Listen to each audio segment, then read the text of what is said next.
bless all of you. I'm ready to take questions.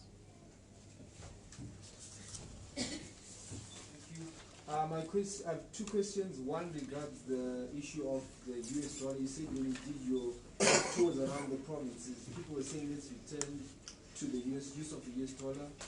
So finance, RB and government are saying let's not adopt the US dollar.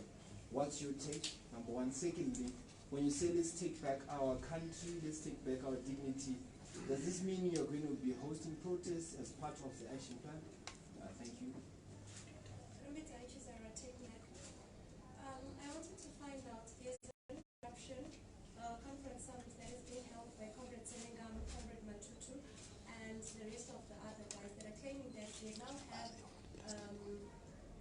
evidence to expose certain individuals that they named before. Is the Movement for Democratic Change part of it? And if not, why is it not? And also you said you're now beginning to take action. I'm sure as Zimbabweans, they've just noted and they're just thinking, okay, so when will you actually start? Is there like a take-off date that you're looking at to start? Thank you. It's such a mouthful. I was trying to. Okay. What is your third question? Sorry? No. The last one? My last question? Yeah. Okay, my last question was, you said that you're going to take off, this is a year of action. Sure. Yes, but previously, I think you've said that for maybe quite a couple of times now. When exactly are you planning on taking off, if indeed you're going to take off? That's right. Great. Thank you very much. Let me just try to answer the questions that have already been posed. The first one on the US dollar. You know, I told you of the ostrich mentality of burying your head in the sand, hoping that you will not bend the whole body. The body is burning. The US dollar is the currency that is being used everywhere. Even when you look at the pegging of prices, they are being pegged at the US dollar rate. Certain safe stations are already selling fuel at US dollars. Government is transacting in the US dollar. Mr. Mnangagwa is carrying the US dollar in his pocket. And so is everyone in government. So we don't want to live a lie. And this is part of the biggest challenge our country is facing. We seem to thrive on institutionalized dishonest and taking lies to be our modus operandi. Why should we pretend the RTGS is the currency of choice, when in fact the currency of choice is the US dollar? Some of the distortions we are seeing are on account of this denial of the reality that is on the ground. We just as well have to have this bridging of the barrier between government and the people. The people are very clear. They are using the US dollar. I'm sure all of you here are using the US dollar, even in pegging your prices or in transaction. So we have to be realistic and we have to be factual. What you are seeing tells you that those in authority are living in cloud cuckooland. The reality is the US dollar is the currency of choice and the currency of transaction in Zimbabwe. In terms of protests, yes, you will see more protests.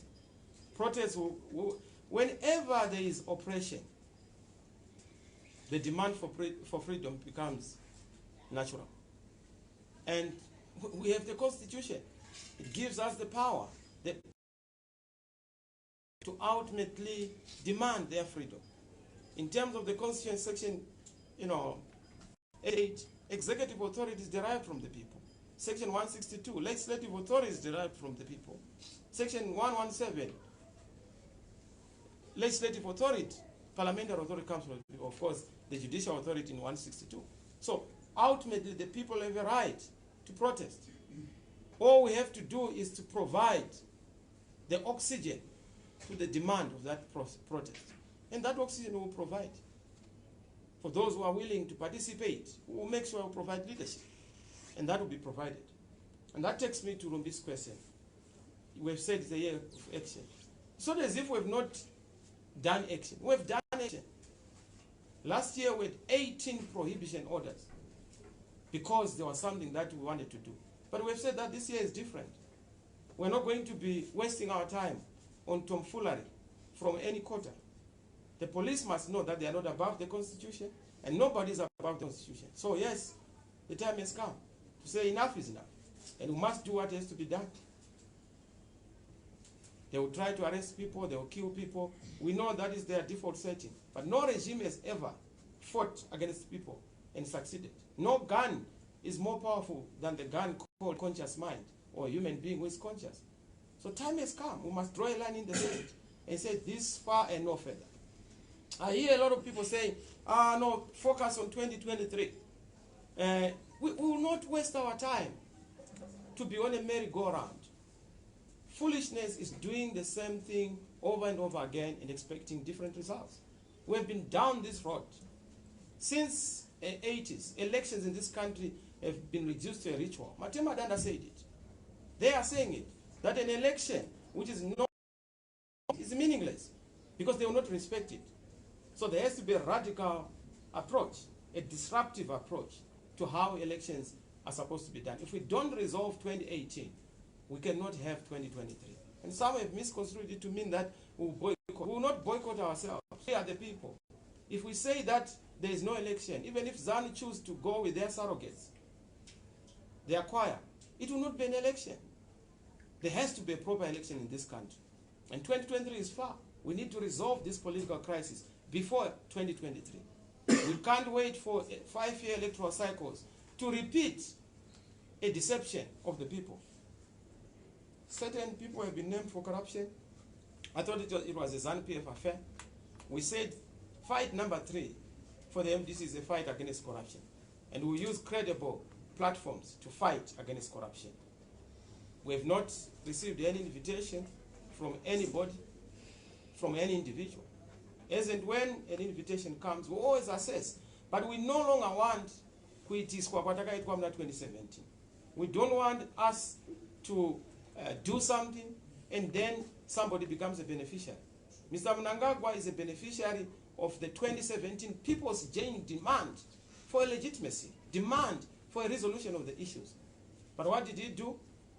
He came in to pretend to be the leader of that sentiment, the leader of that demand, the leader of that aspiration. And look at where we are. We are back to square one. People are beginning to see that perhaps we must not be focusing on an individual going. The issue is the system. We used to say Mugabe must go. President Changarai, up to the day of this death, he was saying Mugabe must go. We were saying Mugabe must go. But Mugabe is gone. Our problems are still there. So we must not just look at the going of an individual. We must look at the holistic issues around the system that has to be dealt with, giving back power to the people. And that is going to be a result of ourselves as Zimbabweans, as citizens. And if we are going to be out in our millions, no gun is effective against the people who are determined and who are resolute about their freedoms. Yes, some may die, but at the end of the day, when you have an intransigent regime, that is the price that has to be paid. We have given peace a chance. They are snubbing our call for dialogue, mistaking it for a weakness. We are not weak people, but strong people believe in peace. And that's why we're giving peace a chance. But they must not take us for granted. I hope I've answered you, Rumbi. I hope I've answered you, my brother. Yes, sure. Thank you. Another question? Another hand at the back. Yes, sir. Thank you. I like it when journalists are just looking at me with satisfaction. I think it shows that we are clear in what we are doing, and I want to thank you. Because it's difficult to please journalists, but I really appreciate it. Thank you. Advocate, my name is Tobias Mutsinga from Capital FM. We hear of some sort of instability, particularly in Bulawayo province. There's been word that has been going that Madam Chair is being sidelined from the party, sort of, that's in court. Can we have a clarification on that from yourself, sir? ZANU-PF Arakash have been on an overdrive on social media, trying to equalize us with ZANU. Our house is not on fire. Our house is fire, but it's certainly not on fire. We are vibrant. We are doing a lot to make sure that the team that was elected to Congress does its best to achieve results for the people of Zimbabwe. There is no confusion in the MDC. You know, I'm the leader there. At the end of the day, we are a team. We play as a team, and that team has different role players. Tabita Kumalo is the chair of the party. She plays a role as the chair of the party. When it comes to deployments to the zones of government, it is the prerogative of the president. And I have not made changes. When I decide to make the changes, I will advise the party, and those changes will be effected accordingly. But there's no problem, except a figment of the imagination of our detractors, especially Warakash. You know, and we, the MDC, enlightened people on social media. I've been trying to do a good job to hold back this Warakash. But I can tell you that there is no turmoil in the MDC. Those who may choose to disembark on this great train always do so on their own volition. In any event, this is a big tent. People come in, people leave. That's the nature of voluntary organizations. But the party has certainly grown bigger. Sangrai is proud, wherever he is, of this movement. I can assure you that those who have left us, those who have departed, they know that this party is now better than it was. We have done well in parliament. We got close to about 64 seats, plus the 28 that we challenged, because there were irregularities. So we did well. Last time we had about 49 seats. So we've improved in 2013. We've improved on the vote. President Sangrai, it is highest at 1.2 million. We now have 2.6 million. Official results, about 2.3 million, which are tempered with. But still, it shows you that we have doubled the vote. You look at our mayors, we now have 28 mayors out of the 32. So the party is ascending, and the party is the people's party. It is doing well. We are happy. There's no turmoil in Ulawai. There's peace and harmony. It's a honky-dory affair coming from ZANU, who are trying just to cast aspersions on our party. But we have no problem. And she's here. You can always ask her if she has any agonies or worries. She's a happy comrade. Costa from newzimbabwe.com. Just want to find out from... Happy New Year, Costa. I haven't seen you. Okay, fine. There have been allegations that your councillors are corrupt, and number two, they are failing the people, particularly here in Harare, in terms of providing clean water. What is the situation vis-a-vis the Urban Act? Just want to understand from you. Okay. At the back there, if not at Okay.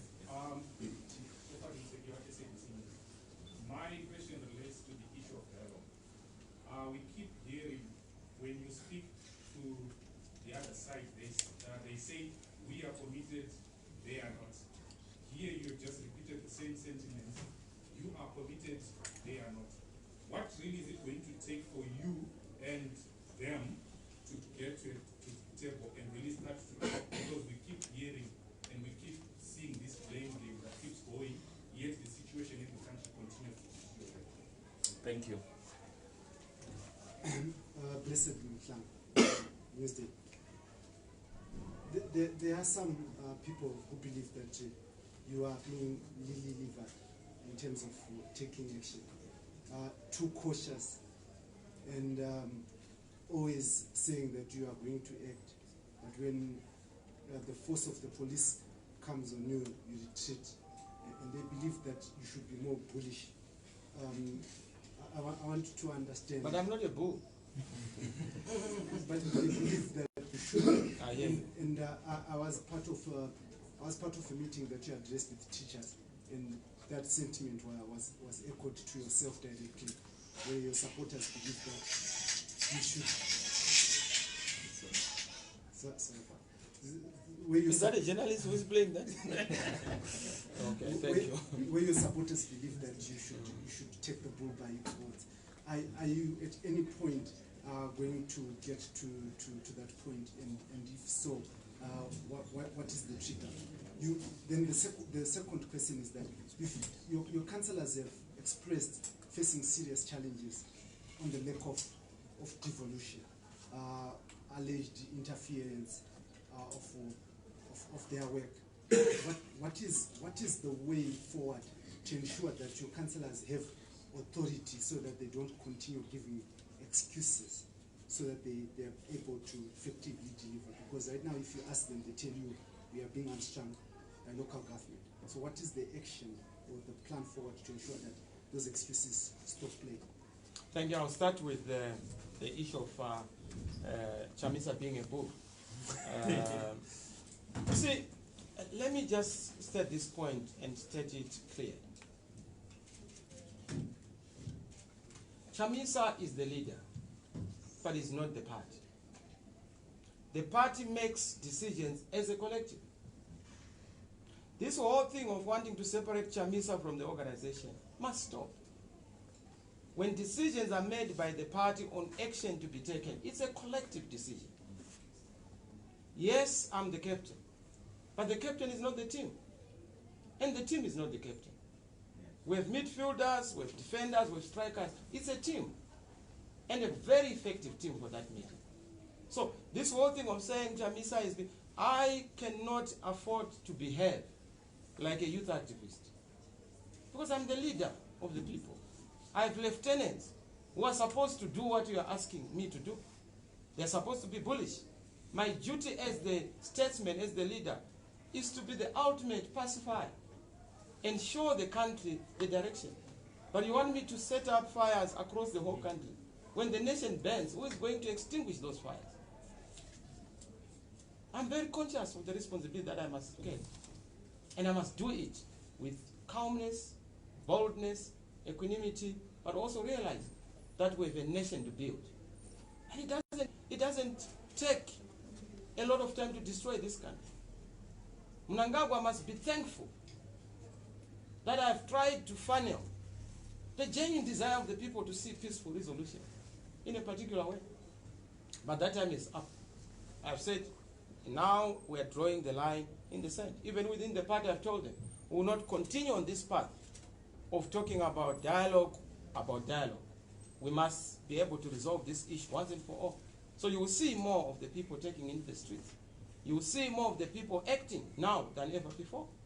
So this whole thing of wanting the principal to behave like a lieutenant, it doesn't work. If you want the fight in the dog, you will find it. But you will never find the dog in the fight. I hope I've answered. On the issue of the trigger, there is always a revolutionary moment. And those moments are coming. The trigger will come. All we have to do is to be ready. And I can tell you that the nation is ready. It's not even an MDC issue. It's ZANU-PF, MDC, everyone. Ministers, MPs in ZANU are also fed up. Everyone. I have no doubt that when the moment comes, all the people are going to come, act together, work together, and do a great thing together to make sure that our country is liberated. On the issue of the councillors, I will combine that with what Costa has already said. Our councillors are not corrupt. Our councillors have maintained the highest form of integrity. Had it not been for the MDC, you would not be having cities, you would be having villages and townships. Our guys have done a fantastic job. I was in Mlawai, where residents are saying our council is trying under difficult circumstances. They are aware of the limitations, but they know that they are trying. You go into Harare, difficult circumstances, but they are trying. They've not failed the people. What has failed the people is central government. Water, in terms of the Water Act, is the preserve of the president. In fact, the president is the owner of water. So you can't blame MDC being the hosepipe for not delivering what is not there. Water must be generated, and it is generated by ZINWA, which is central government. Chemicals must be treated, and money must be availed because of our distorted monetary situation. It has to come from the central government, Reserve Bank. So you can't blame the victim who are trying to do whatever they can under difficult circumstances. A lot of things have been done by our councillors to improve the welfare of residents. So yes, the MDC is not to blame. And this finger pointing by government must be remembered in the context of the fact that whenever you point a finger at somebody, 4 of the fingers are pointing at yourself. And that's what we must correct. we must deal with the fundamental reforms, blessing what you are saying. Number one, we need legal reforms to align the Urban Councils Act to the Constitution in the spirit of decentralization and devolution. You can't have a country where you have local authorities, but their procurement is being done by the Office of President and Cabinet in Mr. Mnangagwa's office. Where is devolution? Why do you want them to be accountable without authority? That has to be aligned. Budgets, I'm told the RRS budget has not been approved. Why? Because the Minister of Local Government has not approved that budget. Why should the Minister of Local Government, who has no mandate from the people, from the residents, approve a budget done by residents with consultation of the residents? When they don't approve the budget, they then kill service delivery. They then kill viability and soundness of administration of activities in the local authority. In any event, people who are deployed to be heads in the various local authorities are actually functionaries from ZANU-PF, most of them. And dealing with them is a big issue because there's the local government board. And I'm informed that the local government board has to come from the minister. Those are big issues. Our local authorities cannot even do deals, partnership, capital projects, engagement. Why? Because they have to go to get authority from central government. So under those circumstances, those changes have to be effected. Devolution, respecting the Constitution, aligning the issue of decentralization within the Constitution so that we are able to have authority in local authority to discharge their mandate and function according to the law. The issue of, I think Costa answered it? Yeah. The issue of effort, SABC dialogue. The fact that we are speaking at cross purposes, ZANU-PF on one hand saying this, ourselves on the other hand saying something else, tells you that things are not okay. Zimbabwe is burning. And I've told SADC that the danger with burning Zimbabwe is that it will set ablaze the entire region. This crisis is going to affect the entire region. And we've said we need mediation. That's why we need a mediator who is credible, who is preferably with stature that would give credibility to the dialogue. Not this Muppet show that is taking place. If they were serious about Poland, why are they proceeding to have amendments that are not shared by all the players? Assuming that, yes, forget about Chamisa, because they minimize this national discourse. It's not about Nelson Chamisa and MDC. It's about the people of Zimbabwe and the issue they are raising. Mr. Mnangagwa does not command even half the population support. So when he goes to engage internationally, he does not have the mandate of the people of Zimbabwe, because we command a significant portion. When you look at our urban areas, when you look at the vote itself. So there has to be a political settlement, a political dialogue to resolve our issues. We have said we are ready. I told President Mbeki, and a lot of people have been very cautious about President Mbeki. Don't worry about the referee if you trust the players. We are the players.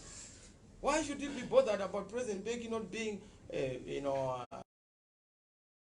objective? We can't play the referee. Let's play the game. And MDC is a player. ZANU would obviously be a player. The issues to be resolved are to do with the legitimacy crisis and the issue of reforms and taking our country on a shared path to a future that we are all agreed upon. Not this business of Mnangagwa telling you that Vision 2030. Your own vision is not a national vision. ZANU's vision is not a national vision. So don't lie to people that you have a national vision. It's a hallucination if it is not shared.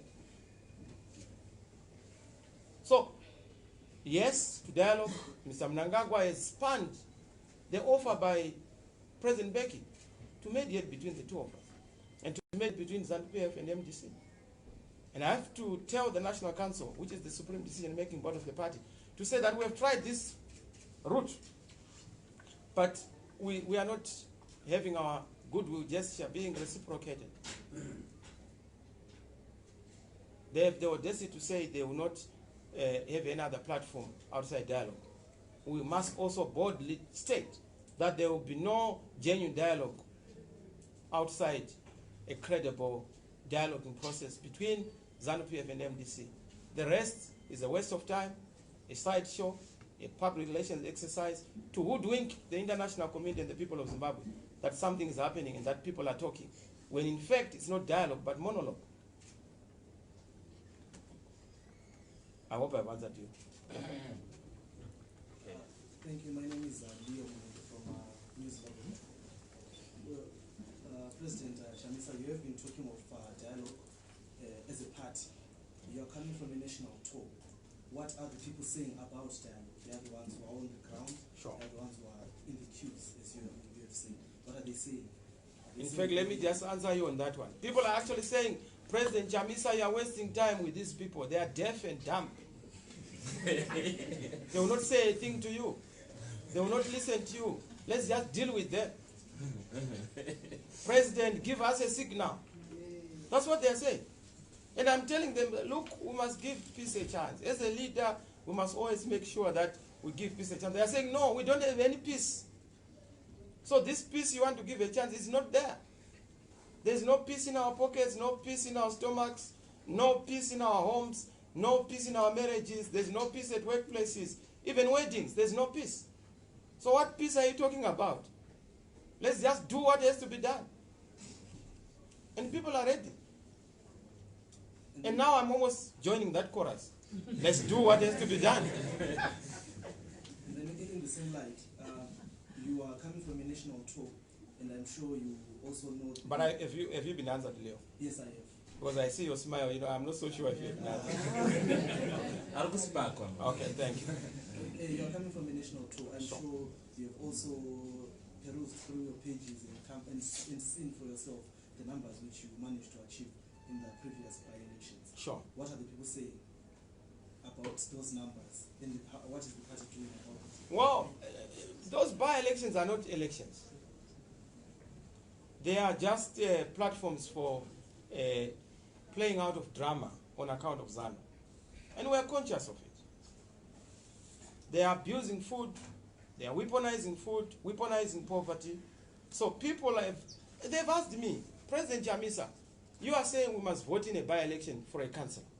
Here are the twin hazards. Number one, when you ask us to vote for an MDC councillor, the moment we do so, we are going to be victimized soon after voting. So we'll be facing problems right up to the next election. So why do you want us to wash our legs when we can't wash the entire body? If it is a general election, fine. We are ready to take the risk. But if it is a by-election, we are just exposing ourselves. Number two, because there is hunger, you don't have capacity to give us food. So why don't we just feed ourselves so that we are able to be alive until when our next services are required? Give them.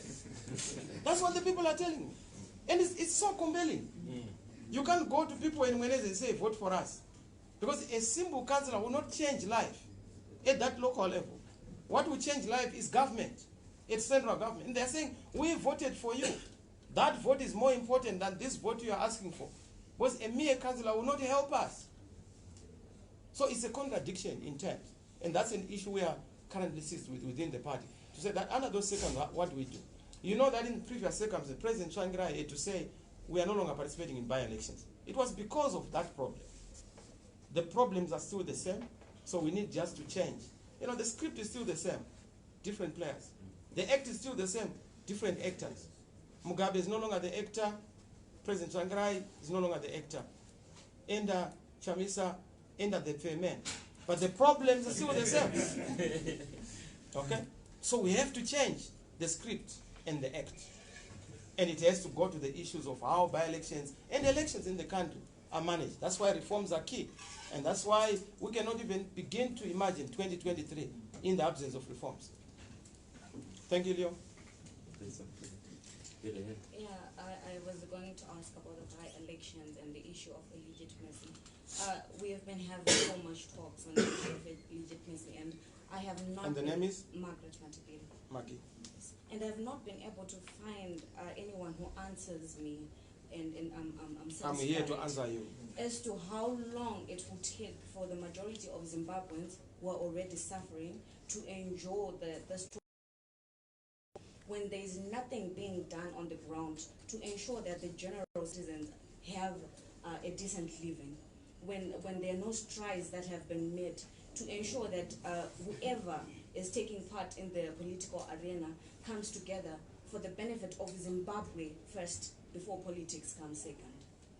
Well, unfortunately, Maki, I don't know, I hope I will not disappoint you. This call to say, do what President Tsvangirai did in 2008. And you know, ZANU-PF people are beginning to love President Tsvangirai in death. Yeah. When he was still alive, they would look at him, chamatama, boycott, sell out, puppet of the whites. Yeah. Now he's a saint. Chamisa is the villain. Yeah. But I'm still playing the same role. I'm still reading from Tsvangirai's script. Yes. And I will not move on that. But what we are not going to do is to find shortcuts to resolving the problems. These shortcuts have brought us where we are. Amen. We can't repeat what we did in 2009. That's why I've told Charamba and Kamba that my intention is not to be in a government of national unity. Forget and relax. I'm not motivated or moved by power. We don't want power. It's about the people. It's about the issues affecting Zimbabweans. And those are the issues we must address. We don't want another election and have a repeat, a recycling of the same old problem. So yes, I can work with Mnangagwa, help him on ideas, bring my ideas to government. But I want to tell you, 2-3 years down the line, we'll be back to square one. Because we have to have an election. And that election must be credible. They will say, no, you cannot deal with ZANU-PF because ZANU-PF cannot be removed through the ballot. It respects the bullet. We must change the paradigm. Let's respect politics. Politics determining the direction of the gun, instead of the gun determining the direction of politics. And that's why we've said we want our military, if they have issues against political parties, they must say it. If we are not a legitimate player, they must say it, so that we make a decision on that basis, rather than for us to participate in a game where we know that the stadium is thorn infested and is full of water. We want to drain the water from the stadium so that we can play equally. So we will not be dragged into this blackmail, label and condemn. Hey, Chamisa, people are suffering. People are suffering already. What we need is to save the people, and we save them by having the appropriate solutions. If I give you malaria pills when you are suffering from blood pressure, you get even more sick. And that's what you are trying to ask us. Go and work with Mnangagwa. No, we must work together to have a common solution. Not to share power, but to share values, to share a vision, to share how we must run elections. That's what we must share. So I hope Magi have answered you. We are worried about the situation in the country, but it has been politics stupid in this country. Not the economy, not the so-called sanctions, but corruption and politics. That is what we must cure. I will tell you, once we resolve an issue, politically we agree on a schedule of a raft of reforms to be done. It takes a phone call. But some of us have credibility. When we call, they know that we mean business. Our voice is credible because they know that we are accountable and responsible. But Mnangagwa will not be listened to. The moment he turns his back on those people, they will be laughing. Who would take somebody seriously? Nemapotato.